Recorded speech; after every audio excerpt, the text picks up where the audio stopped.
Hello दोस्तों, कैसे हैं आप सब। आशा करते हैं आप सभी अच्छे होंगे। तो दोस्तों, आज की इस वीडियो में हम एसएससी जीडी 2021 के पेपर में रीजनिंग में पूछे गए प्रश्नों के पार्ट 2 को डिस्कस करेंगे।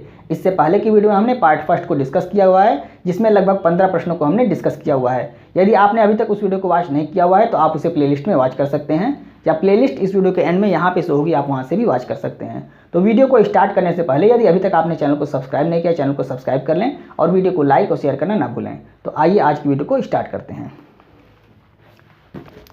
आज का पहला प्रश्न देखते हैं। प्रश्न यहाँ पे दिया जा रहा है। प्रश्न कह रहा है, दिए गए विकल्पों में से उस आकृति का चयन करें जो निम्नलिखित श्रृंखला में प्रश्न चिन्ह को प्रतिस्थापित कर सकता है। यानी यहाँ पर प्रश्न दिया गया है जिसमें 3 फिगर हैं और चौथे फिगर में आपको बताना है कि कौन सा फिगर आएगा, जिसके लिए आपको 4 ऑप्शन यहाँ पे दिए जा रहे हैं। तो आप यहाँ पे पहले देखेंगे कि क्या रिलेशन इस फिगर में बन रहा है। तो सबसे पहले देखिए, पहला फिगर आप देखते हैं, यहाँ पे क्या है, एक सर्कल है। तो सर्कल को सबसे पहले हम लेते हैं। सेकंड फिगर में यह जो सर्कल है ये कहाँ पे आ जा रहा है, यहाँ पे आ जा रहा है।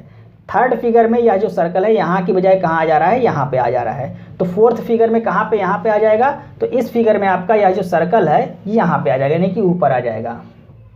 अब आप ऑप्शन में देख लीजिए कि इस स्थान पे जो चारों ऑप्शन है वहाँ सर्कल है कि नहीं है। तो आपका चारों ऑप्शन में वहाँ पे सर्कल है। अब आगे आप क्या करेंगे, आगे और देखिए कि यहाँ पे जो बीच में रेखा खींची गई है सर्कल के, ये पहले वाले में उत्तर दक्षिण है, दूसरे वाले में पूरब पश्चिम है, फिर तीसरे वाले में क्या है, उत्तर दक्षिण हो गए, तो चौथे वाले में क्या होगी, पूरब पश्चिम होगी। यानी इस तरह से रेखा हो जाएगी बीच में। तो अब इसको आप चेक कर लीजिए। तो आपका ऑप्शन नंबर डी में दिख रहा है साफ साफ, बाकी किसी ऑप्शन में ये रेखा उस तरह से नहीं दिख रही। बाकी सभी में क्या है, उत्तर दक्षिण रेखा है। केवल डी ऑप्शन में आपका पूरा पश्चिम रेखा खींची गई। तो ऑप्शन नंबर डी आपका राइट आंसर हो जाएगा, यानी कि पहले का आपका कौन सा आंसर सही हो जाएगा, ऑप्शन नंबर डी आपका राइट आंसर हो जाएगा। आइए दूसरा प्रश्न देखते हैं।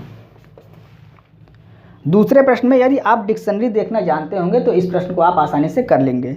तो दूसरा प्रश्न क्या कह रहा है, उस सही विकल्प का चयन कीजिए जो दिए गए शब्दों के उस क्रम को दर्शाता है जिस क्रम में वे अंग्रेजी शब्दकोश में मौजूद होते हैं। तो आप यहाँ देख लीजिए, 5 यहाँ पे शब्दकोश दिए गए हैं। इसमें से आपको क्रम से लिखना है कि कौन सा क्रम से आ रहा है, पहला, दूसरा, तीसरा, चौथा, इस तरह से लिखना है। तो आप यहाँ देख लीजिए, सभी में ए बी सब में है। उसके बाद आपका यहाँ यू है, यहाँ यस है, यू है और यस। तो एस पहले आता है, यू बाद में आता है। मतलब ये दोनों जो है ये तो बाद में आएगा, जहाँ यू है तीसरे स्थान पे। अब तीसरे स्थान पे यस है, इसमें है और इसमें है और यहाँ पे है, 3 में एस है। एस के आगे आप देखिए यहाँ पे क्या है, टी है और यहाँ पे यू है। तो टी पहले आता है और यू आपका बाद में आता है, यानी कि अब यह भी आपका पहले नहीं होगा, इन दोनों में से कोई एक पहले होगा। अब यहाँ पे आप देखिए टी और आर और ए है, यहाँ टी आर और यू है। तो ए पहले आता है, यानी यह पहले स्थान पे हो गया, ये आपका यहाँ पे दूसरे स्थान पे हो गया। अब इसके बाद यहाँ पे जो एस था जिसमें, तो एस वाला ये क्या हो जाएगा, अब ये तीसरे स्थान पे हो जाएगा, तीसरे स्थान पे हो गया। अब आपका आते हैं जो यू है, यू और यहाँ पर भी यू है, इन दोनों में से कौन होगा। तो यहाँ आप देख लीजिए, यू के बाद एस है, यू के बाद एन है। तो एन पहले आता है तो ये आपका चौथे स्थान पे हो जाएगा और यू बाद में आता है, मतलब ये आपका 5वें स्थान पे हो जाएगा। तो आपका क्रम कौन सा हो गया, ये देखिए दूसरा है पहला, तो यहाँ 2 हो गया और उसके बाद दूसरा यहाँ पे चौथा है 2 4 और उसके बाद 5 के बाद आपका हो जाता है 1 और 1 के बाद 3। तो 2 4 5 1 3, यही आपका राइट आंसर होगा। 2 4 5 1 3, ऑप्शन नंबर डी आपका राइट आंसर है। तो यहाँ पर भी आपका कौन सा आंसर सही हो गया, ऑप्शन नंबर डी आपका राइट आंसर हो गया। आइए तीसरा प्रश्न देखते हैं। तीसरा प्रश्न कह रहा है, यदि ए का अर्थ जोड़ना है, बी का अर्थ गुणा है, सी का अर्थ घटाना है और डी का अर्थ भाग है तो निम्नलिखित व्यंजक का मान ज्ञात कीजिए। तो यहाँ पे आपको व्यंजक दिए गए हैं। यहाँ कह रहा है डी का अर्थ क्या है, तो डी का अर्थ आप देख लीजिए, डी का अर्थ है भाग, तो मतलब यहाँ पे आपका क्या हो जाएगा, भागा हो जाएगा। उसके बाद ए का अर्थ क्या दे रहा है, ए का अर्थ है जोड़ना, तो यहाँ पे आपका प्लस हो जाएगा। आगे देखिए सी है, तो सी का अर्थ क्या कर रहा है, घटाना, यहाँ पे क्या हो जाएगा, घटाना हो जाएगा। अब बी का अर्थ क्या दे रहा है, बी का अर्थ दे रहा है गुणा, तो यहाँ पे आपका गुणा हो जाएगा। अब पहले भाग आप दे दीजिए, तो 5 से इसमें भाग देंगे तो कितनी बार जाएगा, तो 5 एकम 5, 5 दूनी 10 और 5 पचे 25, 125 हो गया। तो 125 इसका पूरा हो गया 125। अब आगे है प्लस, कितना है 93 और उसके बाद क्या है माइनस 22 × 8।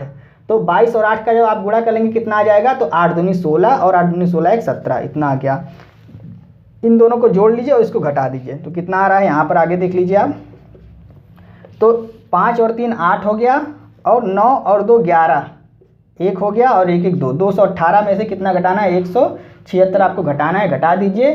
तो 8 में से 6 गया आपका 2 हो गया, और यहाँ आपका कितना बचा, 11 में से 7 गया, 7 4 11, बाकी कट गया, 42 आपका राइट आंसर हो गया। ऑप्शन नंबर डी आपका राइट आंसर है। यहाँ पर भी आपका option number D right answer, यानी कि तीसरे प्रश्न का option number D right answer है। आइए नेक्स्ट प्रश्न देखते हैं। चौथा प्रश्न देखते हैं।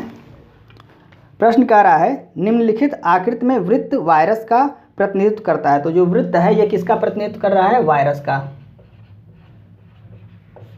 आगे क्या कह रहा है, त्रिभुज जंगली का प्रतिनिधित्व करता है। जो त्रिभुज है यह जंगली का प्रतिनिधित्व करता है, तो ये जंगली हो गया। आगे देखते हैं, पंचकोण स्वस्थ का प्रतिनिधित्व करता है। जो ये पंचकोण है यह स्वस्थ का प्रतिनिधित्व कर रहा है। आगे देखते हैं, आयत बैक्टीरिया का प्रतिनिधित्व करता है और वर्ग जानवरों का प्रतिनिधित्व करता है। तो आयत जो है यह बैक्टीरिया का और वर्ग जानवर का। वर्ग किसका करता है, तो वर्ग जानवरों का प्रतिनिधित्व करता है। उस संख्या का चयन करें जो जंगली जानवर का प्रतिनिधित्व करती हैं और बैक्टीरिया से संक्रमित हैं।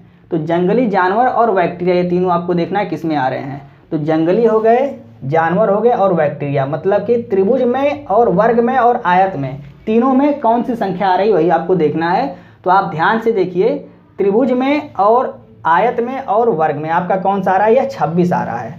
तो आपका आंसर नंबर कौन सा राइट हो जाएगा, ऑप्शन नंबर ए आपका राइट आंसर हो जाएगा। यानी कि चौथे प्रश्न में ऑप्शन नंबर ए आपका राइट आंसर है।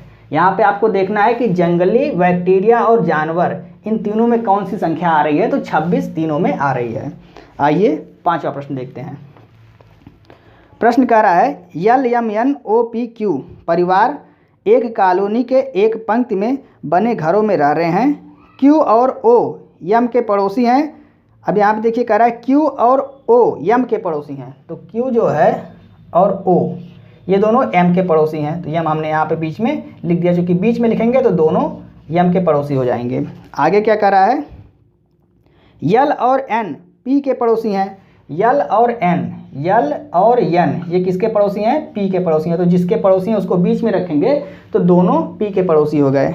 आगे कह रहा है यदि O L का निकटतम पड़ोसी नहीं है तो दिए गए विकल्पों में से कौन Q का निकटतम पड़ोसी है। कह रहा है यदि O L का निकटतम पड़ोसी नहीं है, तो O जो है L का निकटतम पड़ोसी नहीं है, मतलब यहाँ पे L नहीं होगा। L कहाँ पे होगा, इधर हो जाएगा, यानी L यहाँ कर देते हैं, L यहाँ कर देते हैं। अब जो प्रश्न में कह रहा है वो सारी कंडीशन यहाँ पे फुलफिल हो गई हैं। देखिए कह रहा है कि O L का निकटतम पड़ोसी नहीं है, तो O L का निकटतम पड़ोसी नहीं है। आगे पूछ रहा है तो Q का निकटतम पड़ोसी कौन है। तो Q का निकटतम पड़ोसी कौन है, यहाँ पे M है। तो आपका ऑप्शन नंबर कौन सा सही हो जाएगा, जिसमें आपका M लिखा हुआ है। तो ऑप्शन नंबर सी आपका राइट आंसर हो जाएगा। यहाँ पे सी वाला ऑप्शन आपका राइट हो जाएगा। अब कुछ लोग के मन में होगा कि इसको ही क्यों आपने इधर किया, आप इसको भी कर सकते हैं, यानी कि O को इधर कर सकते हैं और Q को भी इधर कर सकते हैं। तो ये भी हम कर सकते हैं, लेकिन अगर हम Q को यहाँ करते हैं और O को यहाँ करते हैं तो Q का निकटतम पड़ोसी हमसे पूछा है, तो Q अगर हम यहाँ लिखते हैं तो इसका निकटतम पड़ोसी हो जाएगा M और N दोनों। इसके निकटतम पड़ोसी M और N दोनों हो जाएंगे। लेकिन ऑप्शन में आपका ऐसा कोई भी ऑप्शन नहीं दिया रहा है जिसमें दो अल्फ़ाबेट दिए हों, सभी में आपके एक ही अल्फ़ाबेट दिए हैं। इसलिए हम Q को ना इधर उधर करके Q और O को हम N और L को आपस में बदल देंगे। तो इस तरह से आपका ऑप्शन नंबर तीसरा आपका यानी कि सी वाला ऑप्शन आपका राइट आंसर हो गया। आइए छठवां प्रश्न देखते हैं। प्रश्न कह रहा है उस विकल्प का चयन कीजिए जिसका तीसरी संख्या से वही संबंध है जो दूसरी संख्या का पहली संख्या से और छठी संख्या का पांचवी संख्या से है। तो यहाँ पे आपको दिया जा रहा है 7:9 समानुपाते 8 अनुपाते, यहाँ पे आपको फिल करना है कि कौन सी संख्या होगी, समानुपाते 6:2। तो यहाँ पे कौन सी संख्या होगी ये आपको फिल करना है। तो इस तरह के प्रश्नों को आप जितनी ज़्यादा प्रैक्टिस करेंगे उतना जल्दी आपका यह प्रश्न आएगा। तो यहाँ पर देखिए यहाँ क्या लिख रहा है, 5 + 2, 5 + 2 कितना हो गया, 7 हो गया। 5 + 3 कितना हो गया, 8 हो गया। और 5 + 1 क्या हो गया, 6 हो गया। अब यहाँ पे क्या कर रहा है, 9 कैसे आएगा, तो यहाँ जो संख्या है यानी कि 2 का क्यूब प्लस में 1 कर दे रहा है। 2 का क्यूब कितना होता है 8 और प्लस में 1 कितना हो गया 9 हो गया। यहाँ पर 3 है तो 3 का क्यूब और प्लस में 1 कर देगा तो कितना हो जाएगा 3 त्रिक का 9 त्रिक 27 और 1 28, यानी यहाँ पर कौन सी संख्या आ जाएगी 28 आ जाएगी। अब इसी तरह से यहाँ पर 1 है तो 1 का क्यूब प्लस में 1 कितना हो रहा है 1 का क्यूब 1 होता है और प्लस में 1 बराबर 2 हो गया और 2 यहाँ पे फिल है, मतलब 28 हमारा राइट आंसर होगा। तो ऑप्शन नंबर कौन सा सही है, ऑप्शन नंबर बी हमारा राइट आंसर है। तो 6वें प्रश्न का option number B right answer है। आइए नेक्स्ट प्रश्न देखते हैं। 7वां प्रश्न देखते हैं।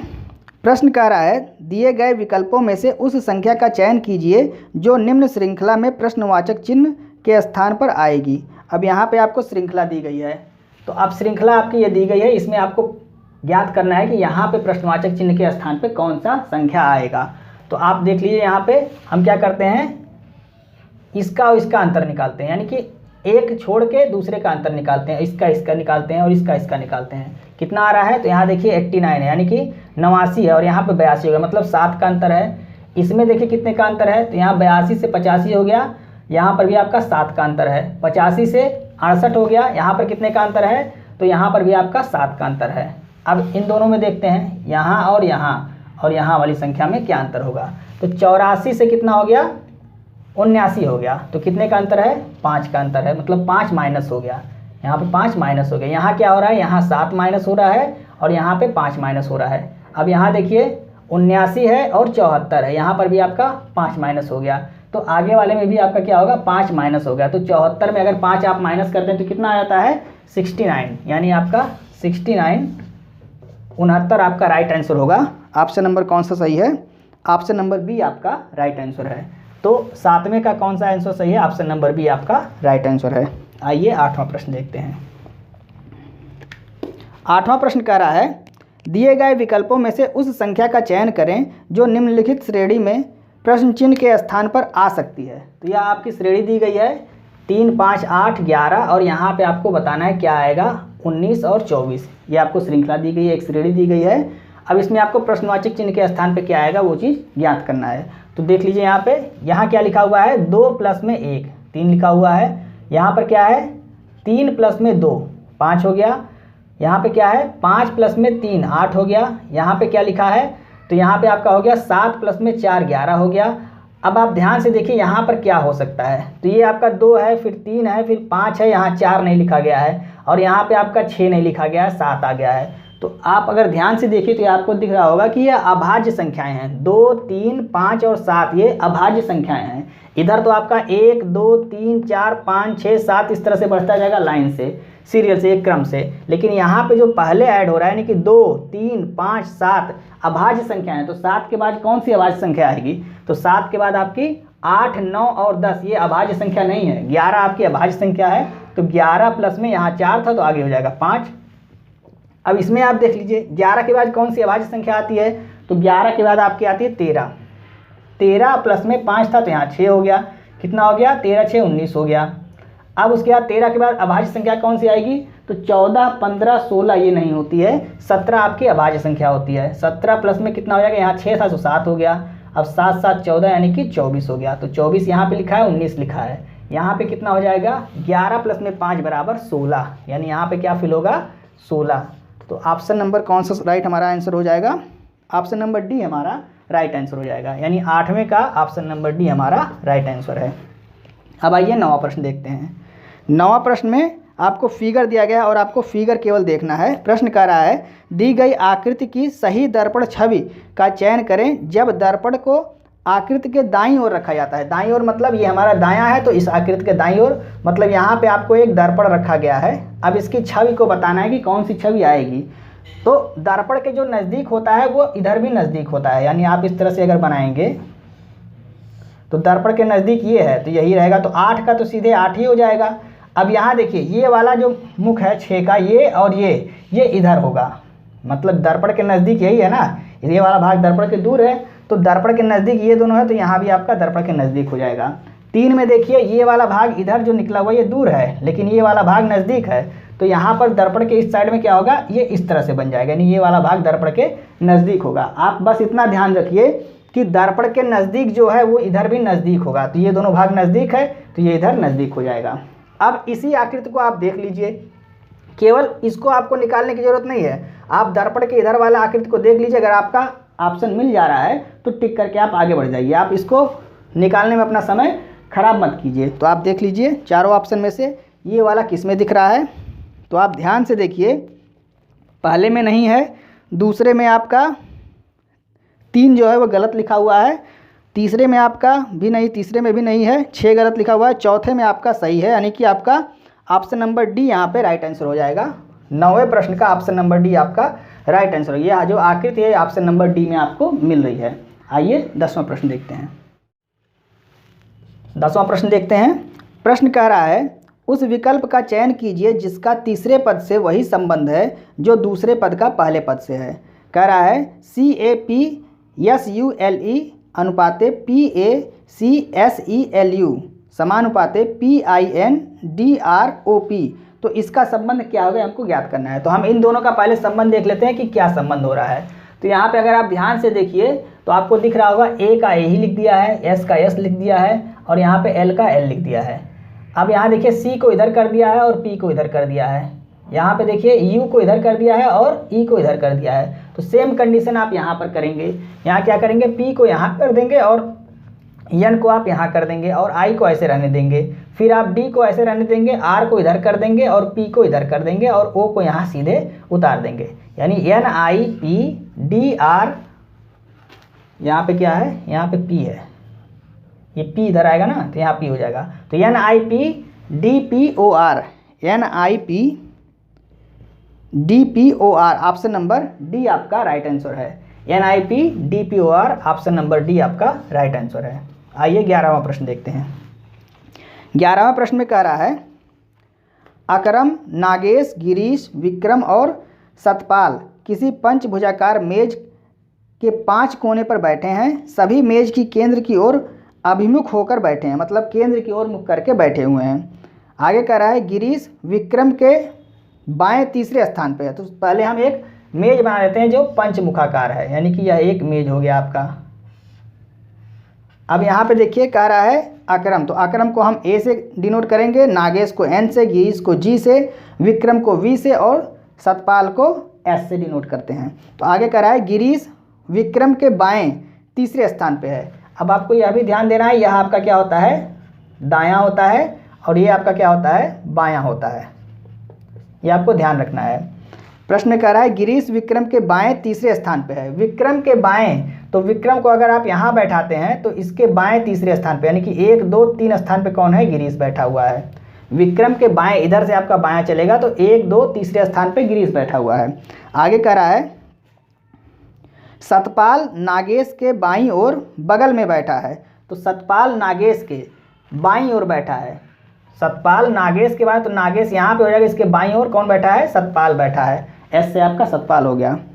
अब आगे क्या कह रहा है, बैठा है अकरम सतपाल के बाएं दूसरे स्थान पर बैठा है। अकरम सतपाल के बाएं दूसरे, तो बायां इधर ही चलेगा, तो सतपाल के बाएं 1 2 दूसरे स्थान पर कौन बैठा है, अकरम बैठा है। अब सारे लोग बैठ गए। अब आपका प्रश्न क्या पूछ रहा है, नागेश के दाएं दूसरे स्थान पर कौन बैठा है। नागेश के दाएं, नागेश यहाँ है और दायां मतलब इधर से चल रहा है, तो दाएं 1 2 दूसरे स्थान पर कौन बैठा है, अकरम बैठा है। तो ऑप्शन नंबर आपका कौन सा सही हो जाएगा, ऑप्शन नंबर ए आपका राइट आंसर हो जाएगा, अकरम।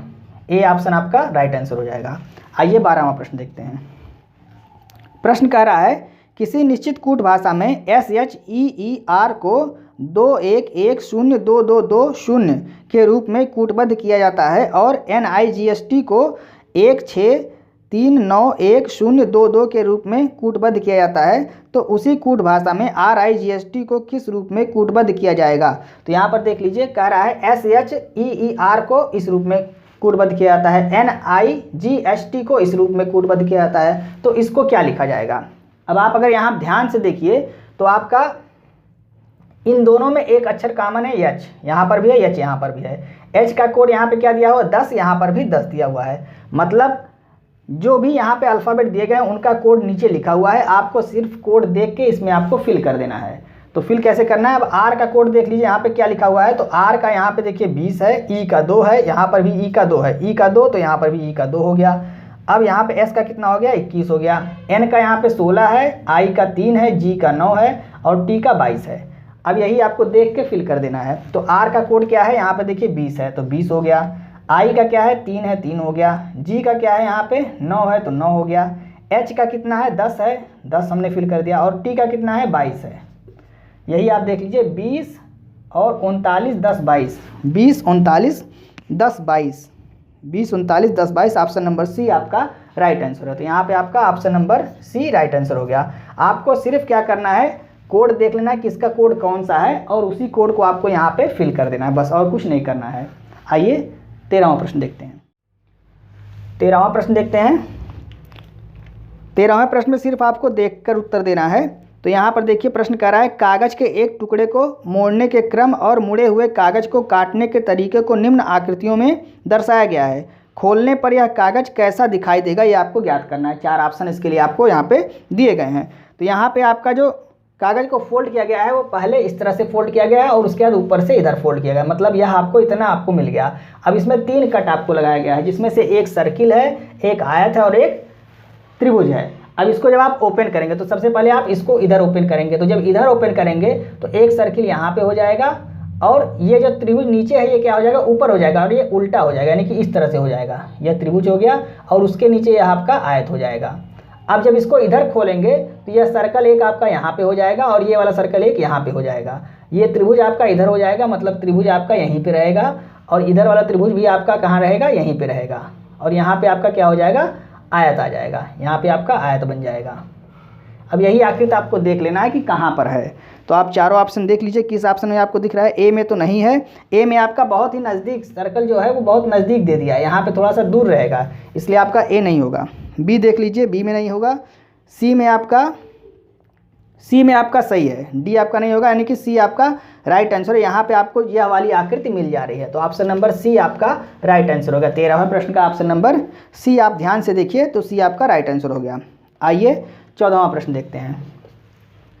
प्रश्न कह रहा है, एक निश्चित कूट भाषा में SWEETS को TZKOIN के रूप में लिखा जाता है, तो उसी कूट भाषा में CHOICE को किस रूप में लिखा जाएगा। तो यहाँ इसका रिलेशन आप देख लीजिए और उसी रिलेशन को यहाँ पे अप्लाई कर दीजिए।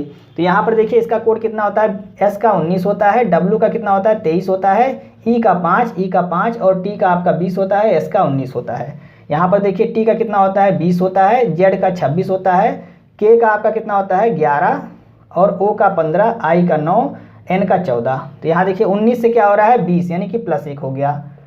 23 से क्या हो रहा है 26 +3 हो गया।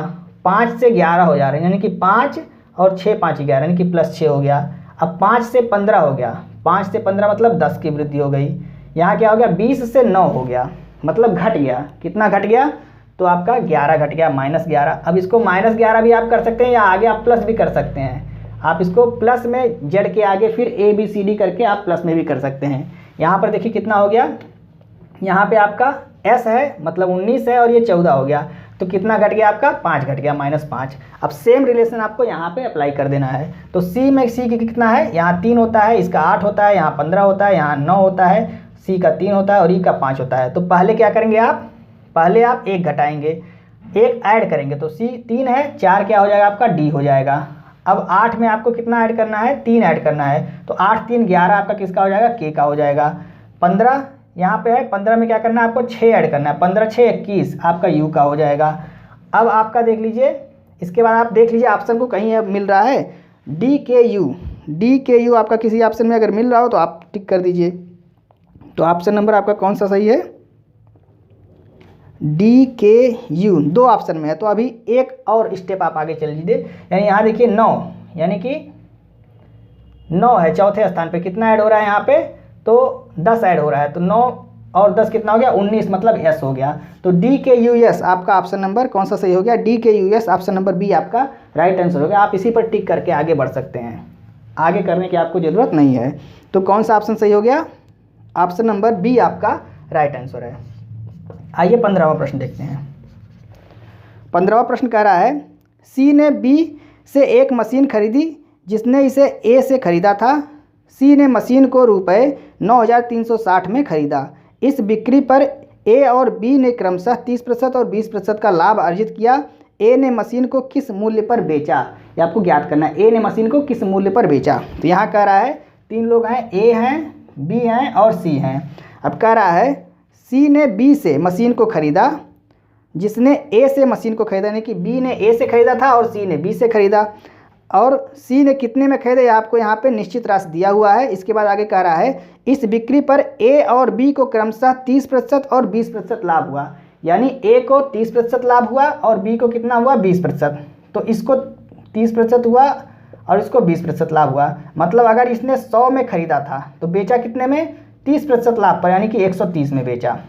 अब इसने अगर 130 में खरीदा था तो बेचा कितने पे, 20% लाभ पे। तो 20% मतलब 13 दूनी 26, इसमें और ऐड कर देंगे तो कितना हो गया, 156 में बेचा। सी को कितने में बेचा, 156 में बेचा। अब सी ने एक्चुअल वास्तविक राशि आपको दिया हुआ है, सी में कितने में खरीदा, तो सी ने यहाँ पे 9360 में खरीदा। 9360 की तुलना हम किससे कर देंगे, 156 से कर देंगे। और निकालना क्या है हमको, ए ने मशीन को किस मूल्य पर बेचा। तो किस मूल्य पर बेचा, बी ने जिस मूल्य पर खरीदा उसी मूल्य पर बेचा होगा। तो बी ने किस पे खरीदा, 130 पे खरीदा। तो यही आपको निकालना है। अब आप देखिए यहाँ पे इसको काट दीजिए तो आप 4 तियाँ 12 और 4 9 36, 4 दूनी 8, 4 दूनी 8, 4 तियाँ 12 और 4 चौके 16। फिर आपका 3 एकम 3, 3 त्रिक्का 9, यहाँ पे 3 सत्ते 21 और 3 अट्ठे 24, 13 छक 78, 60 हो गया। और 13 छक कितना होता है, 78, 2 शून्य हो गया, यानी कि 7800 आपका आंसर हो गया। ऑप्शन नंबर ए आपका राइट आंसर है। तो 15वें प्रश्न का ऑप्शन नंबर ए आपका राइट आंसर है। ये थोड़ा सा मैथ का प्रश्न यहाँ पे दे दिया था रीजनिंग में, लेकिन फिर भी ठीक है। इस तरह से आप इसको कम समय में सॉल्व कर सकते हैं। यानी ए ने 100 रुपये में खरीदा अगर किसी चीज़ को, और बी को कितने में बेचा, 30% लाभ पर बेचा, तो 130 में बेचा। बी ने सी को बेचा 20% लाभ पर, तो 130 का 20% कितना होता है, 13 दूनी 26। तो इसमें ऐड करके 156 में बेचा। निश्चित राशि यहाँ पर दिया हुआ है 9360 में बेचा, तो उसकी तुलना हम 156 से कर देंगे। निकालना हमको कि ए ने कितने पर बेचा, तो 100 नहीं निकालेंगे, ये तो मूल राशि, बेचा किस पर, 130 पर बेचा ना, तो 130 हम यहाँ गुणा कर देंगे। आंसर हमारा क्या आ गया, 178। तो दोस्तों इस तरह से हमने आज के प्रैक्टिस सेट के 15 प्रश्नों को आपको समझाने की पूरी कोशिश की। उम्मीद है आपको समझ में आ रहा होगा। ये सभी प्रश्न 2021 में आए हुए प्रश्न हैं, इसलिए आगामी परीक्षा के लिए मोस्ट इंपॉर्टेंट प्रश्न है। तो वीडियो को आप रोजाना देखिए और वीडियो को पूरा देखिए, जिससे आपको यह जानकारी प्राप्त हो सके कि परीक्षा में किस तरह से प्रश्न बन सकते हैं। तो यदि आपको वीडियो अच्छी लगी तो आप इसे अपने दोस्तों को भी शेयर करें और वीडियो को लाइक और सब्सक्राइब करना ना भूलें। मिलते हैं नेक्स्ट वीडियो में। जय हिंद।